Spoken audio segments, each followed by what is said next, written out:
Hello, good morning mga guys. Welcome sa ating YouTube channel, Tita Lourdes Vlog. Kumusta po ang lahat? Pasensya na po, ngayon lang ulit tayo makapag-video at napaka-busy natin ng mga nakaraan. Hindi tayo makapag-video ng marami pong trabaho. Kumusta kayo mga guys, mga ka-OFW dyan? Kumusta? Saan man kayong sulok ng mundo?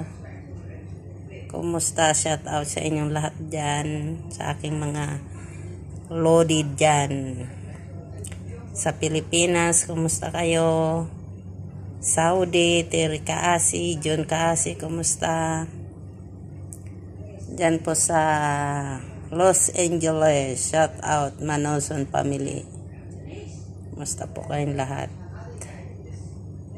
At sa Canada dyan, Francis Manoson, Rhea Manoson, kumusta po? Yan. Ngayong araw na to ay magluluto tayo ng sinigang na bangus. Yan, mayroon na tayong luya, bawang, sibuyas, kamatis, 3 hiwa ng bangus, at mayroon tayong repolyo. Yan ang ilalagay natin. Yan, magigisa na tayo ng unahin natin ang luya para lumabas yung kanyang aroma.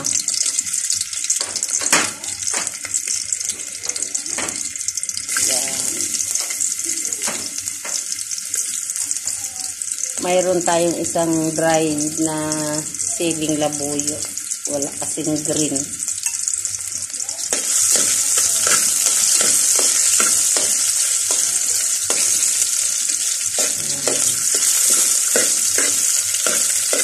Palabasin natin yung kanyang aroma na mabango. Tapos lagay na natin ang bawang. Gusto ko kasi guys, igisa yung pag nagsisinigang ako ang isda para hindi malangsa. Bangus yan ng isda natin, kamatis.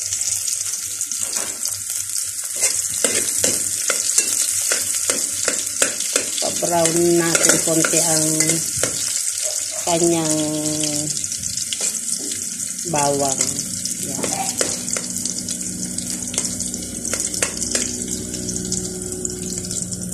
Naamoy-amoy na. Mabango. Please guys, support my YouTube channel, Tita Lourdes Vlog po. Andito tayo ngayon sa salon, kaya dito tayo nagluluto. Lagay na natin ang sibuyas.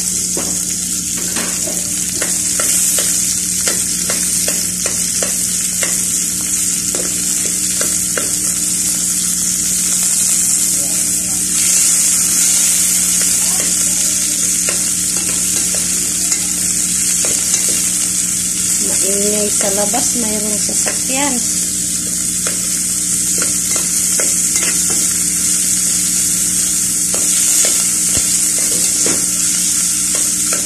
Natin munang mag-brown.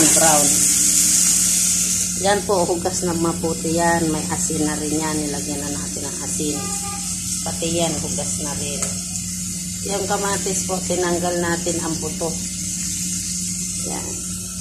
Kailangan sa isda, hugas na mabuti para po hindi malangsa.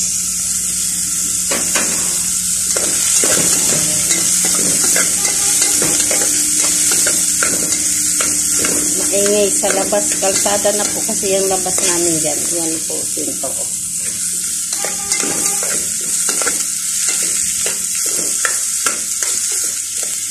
May mga delivery truck dyan nag-aan.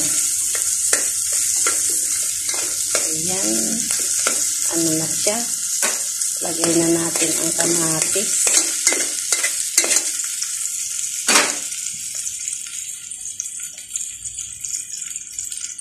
O kaya Umaya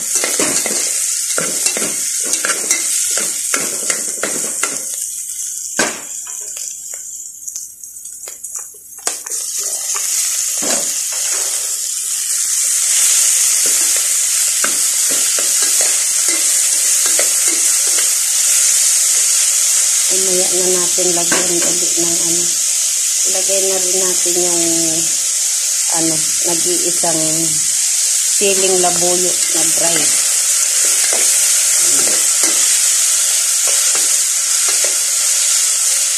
Tapos pwede na natin ilagay ang bangus habang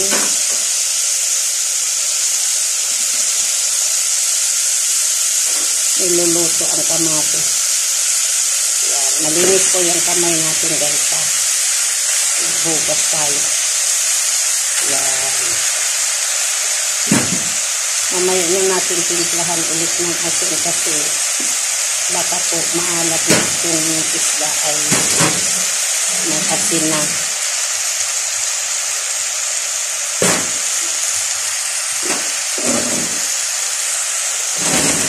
Ayan.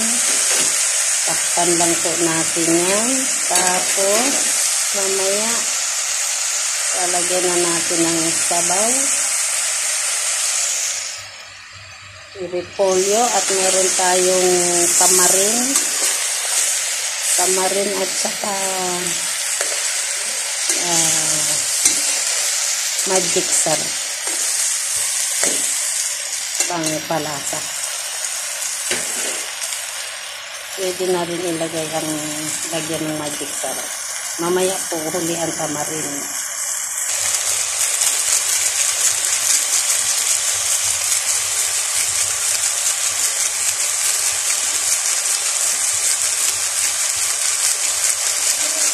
Yan.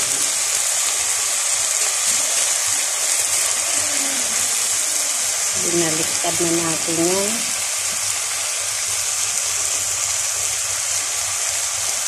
Tapos magpakulo na tayo ng tubig na ilalagay natin. Hayaan natin masampot ka ng mabuti mga guys. Para walang langsa. Yan. Takpan natin. Tapos lalagyan ng sabaw. Mga 5 minutes. Ilalagay na natin ng repolyo. Guys. Salamat po sa inyong panonood. Thank you for watching. Huwag niyo pong kalimutan mag-subscribe. Salamat po. God bless us.